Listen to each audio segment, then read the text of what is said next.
Hi, everyone. My name is Rhonda Jefferson, and I currently have a podcast called See the Invisible Living with an Invisible or Rare Disease.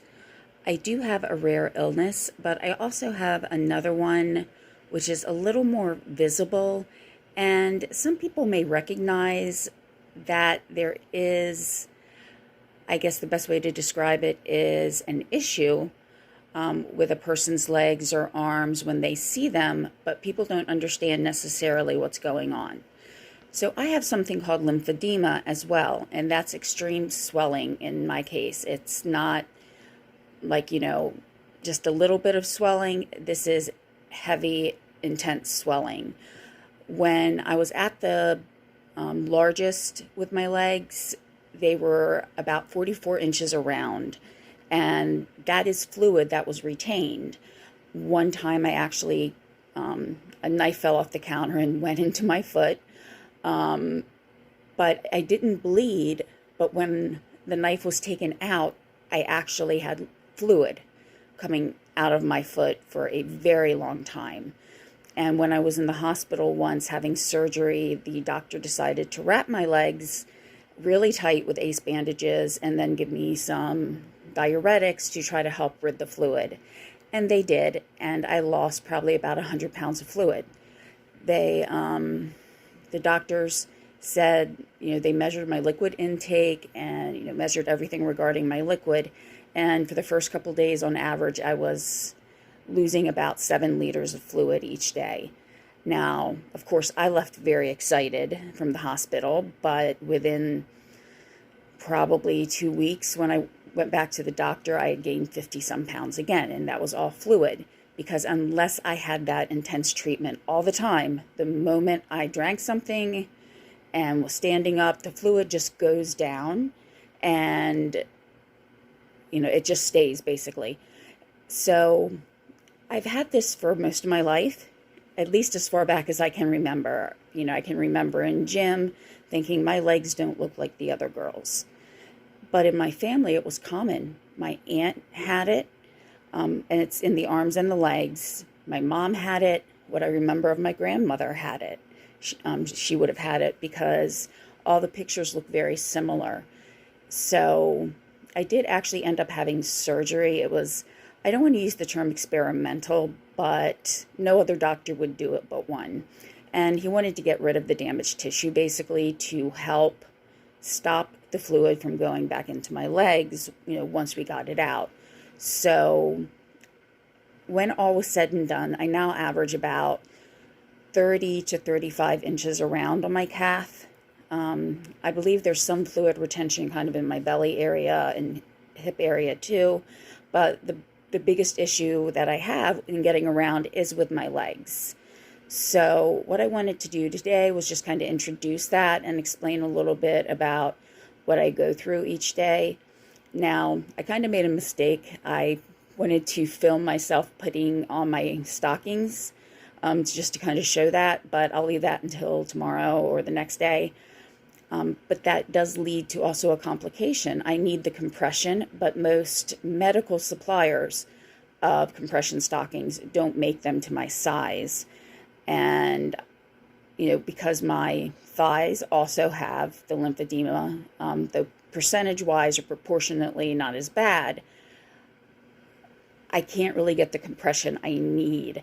The stockings roll down, they cut off circulation, and it's very frustrating when you think that, okay, these stockings are supposed to be made for people who have this illness, but they don't really carry the sizes that most people need.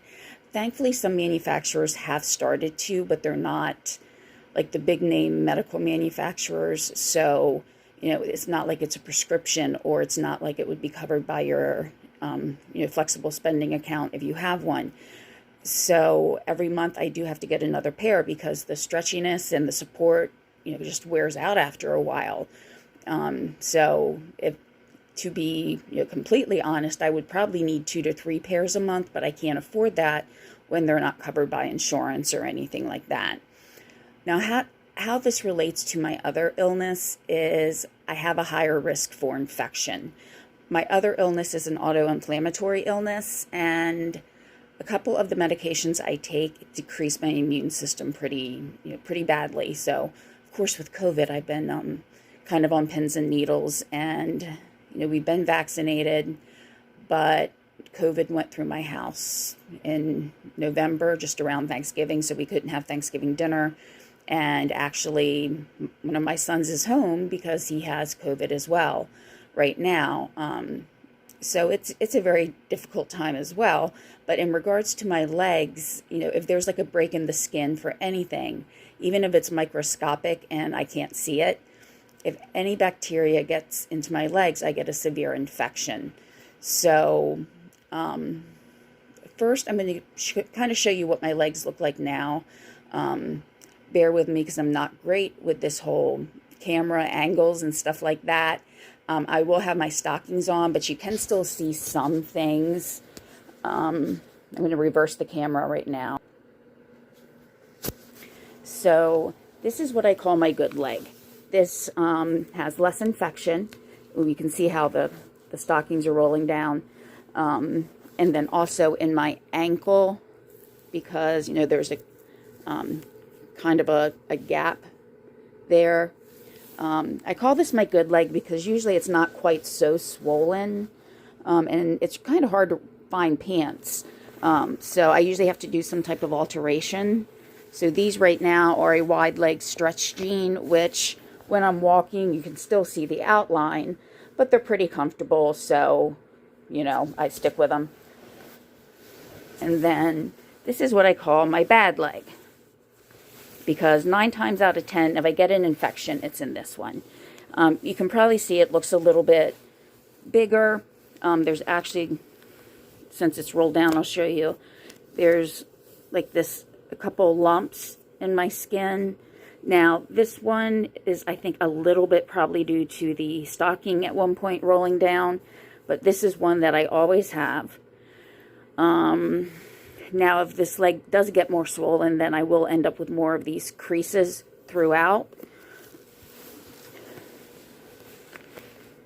So, I do have pumps. Here we go. I do have pumps that I can put on my legs, but anytime that they start to swell a little bit more, I can't get them on. And if I add another insert, because you can get inserts, it makes it almost too big. So again, we're in a situation where something's being manufactured and it's not quite made for everyone who has that particular illness. So I'm going to put up a picture of one of the infections I had, and it's a bad memory for me because this actually was happening right before COVID hit. And, like I said, I have this autoinflammatory illness, and what happens is if I get an infection, even once it's cleared, I go into a flare-up of my illness. So it's not just, okay, you have a really bad infection in your leg. It's actually, okay, you have that's taken care of. And now, you have a flare-up of your illness coming up, and you have to be really careful. So, also, before I forget, along with the infection, there's always a risk of blood clot. I'm not exactly sure how that works, but every time I get one, I have to have a sonogram of my leg, which is also an issue right now because of COVID. So, right now, I'll go ahead and put up the picture.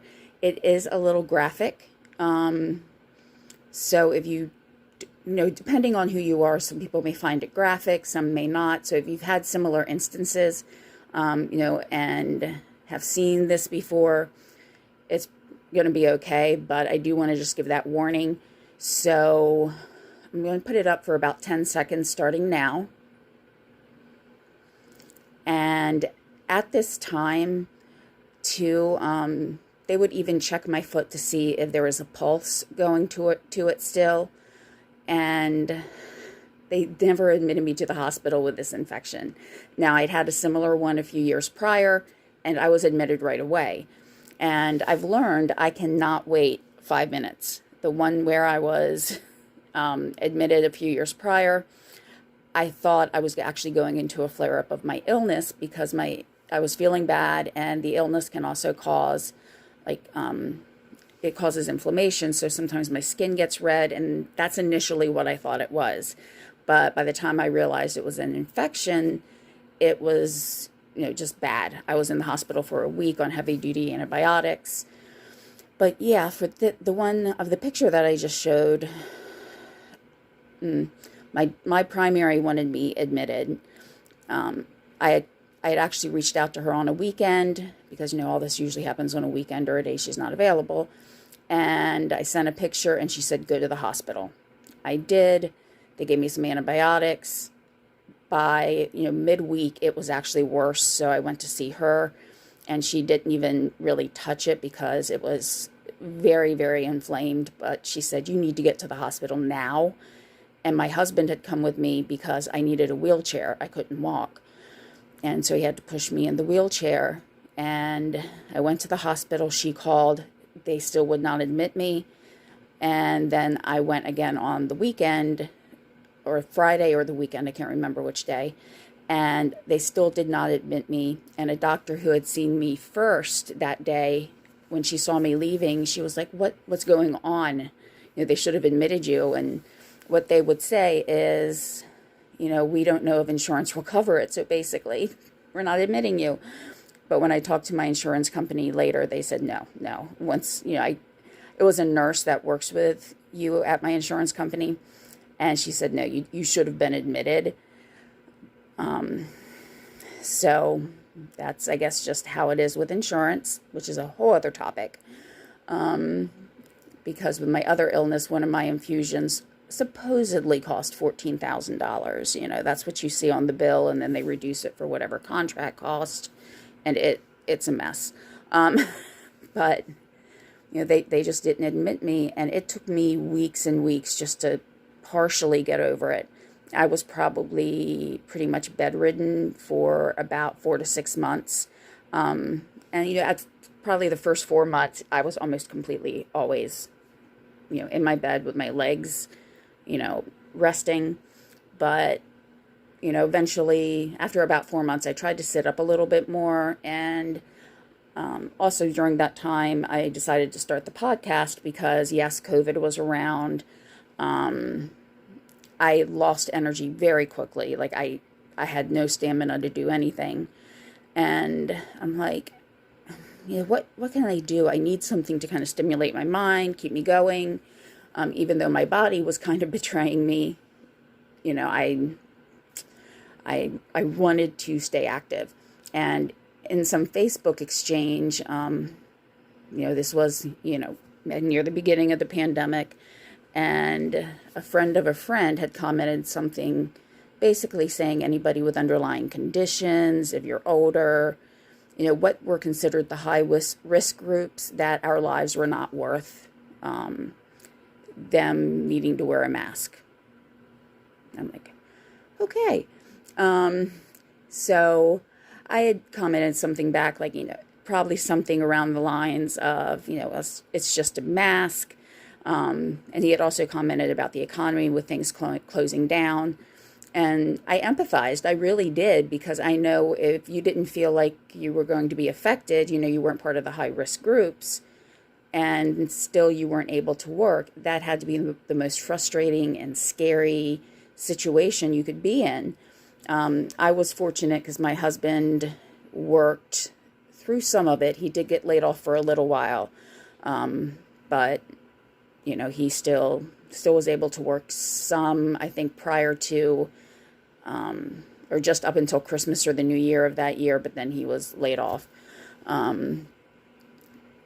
So, it was just this feedback people were giving that, basically they wanted, well, his words were, your life is not worth, what everybody else is going through. He said, your life is not worth. And I'm like, okay. So, I'm like, I seethed probably for about 2 days. And then I said, you know what? I'm going to start a podcast. Now, the podcast is really, it's not taken off that, that much, but it is still something that I like to do because it's something that impacts me every day. But also, I see so many people with lymphedema, and people have stopped me and, talked to me. Like, there's this woman, we probably talked for half an hour. She was her aunt's only caregiver, and her aunt had lymphedema. Like, as I'm walking out of the grocery store, she sees me. We're parked probably pretty close together, and she sees my legs and asks if I have lymphedema. And she starts, just asking questions about how to get around, buying clothes, things like that. And I know as I get older, it's going to get even harder and harder and harder for me to get around. You also have to realize, or I have to realize, or anybody who has this realizes, your legs are carrying a lot of extra weight. And I'm not going to say I'm thin, because when you ever see me completely, you will know that I am in no way thin. Some of it is fluid, but I'm not going to sit here and say everything is fluid. What it does, though, is it does limit my ability to do certain exercises. Even my balance is off. Right before I went out of work, I had fallen 2 or 3 times at work, not to mention times at home. So I have Alexa all through the house, so, if I fall, I can call someone, which I did a couple times recently. But I just kind of want to chronicle the struggles that people with this this diagnosis or this illness, what we go through, because a lot of people don't understand it. Some people think it is fat when it's actually fluid, and I've heard people at times say, when I've worn shorts, which now I refuse to wear shorts outside, even though now I'm showing my legs in the video, but I've just had people make so much fun of my legs. I'll never let myself look like that. What did she do to her legs to make them look like that? Comparisons to a whale. Things like that. So I just don't wear shorts. I'm very picky about what I wear.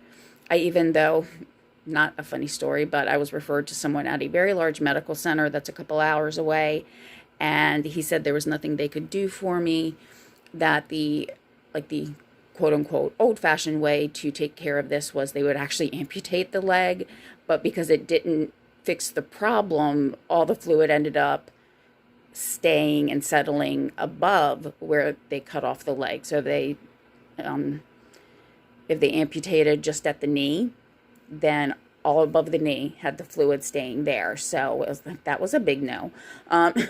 And he just pretty much said, we can't help you. And I said, well, I can't even find clothes to wear right now. He said, well, just wear a dress. And I was like, excuse me? In a lot of ways, that's bad for me, too, because even though I have the stockings, having a pair of jeans, because they're sturdier, it helps, gives me a little bit of support, too. So I'm like, okay. And I left there crying. So even doctors sometimes don't understand what we go through. So this is just kind of my intro. You'll get to know me a little bit more as I add some things, add different videos and talk about my situation. I just know that there's people out there who have this illness and people don't understand. And I've even seen other medical professionals make fun of it. And when it's something you've had all of your life, you knew from a young age that you were different, and that hurt. And then to even have sometimes medical professionals just kind of pretty much disregard you, I can't even say disheartening, it's just horrible. It's horrible. And I filed complaints before about it, but nothing's ever done. So, I will end this here. I will try to remember to start recording my next one before I put my stockings on, which will be much easier than the old ones I used to have. But all my contact info is in the description of the episode or the, video. And I hope that somebody out there can get something from this, a little bit more positive than, the guy who says you're not worth it. Because trust me, we have so much to give, And we're not going to let something like this hold us back. People may have narrow-minded judgments of, people who have this particular illness, but you know what? We all give back to society. We have friends and family who love us, and all I can try to do is maybe educate, even when I'm out in public and people say things, just try to educate them on things, and, just kind of show the world that now, at least for me, I'm at the point in my life that, you know what, if someone has something to say about it, say it to me. I'll explain it to you. You don't have to, want to listen or try to listen. You can even leave. But if, I'm out somewhere and someone says something, I am at the point where I'll, say something back. And nicely, trying to say nicely. It's an illness. It's not something I chose. It's not something that I can control. I only have so much that I can do. So I'm just at that point in my life where I'm like, I can't say I don't care, but I'm not going to let what other people say hurt me as much anymore, because that's their problem, not mine. So I'm just going to end with that. I hope that, I hope that I can continue to grow this part of the channel, and find myself able to do these videos a little bit more often. With my podcast, I usually have a lot of research to do, whereas, this is my daily life. So I will talk to you again soon. I hope everybody has a great one, and I'll talk to you later. Bye.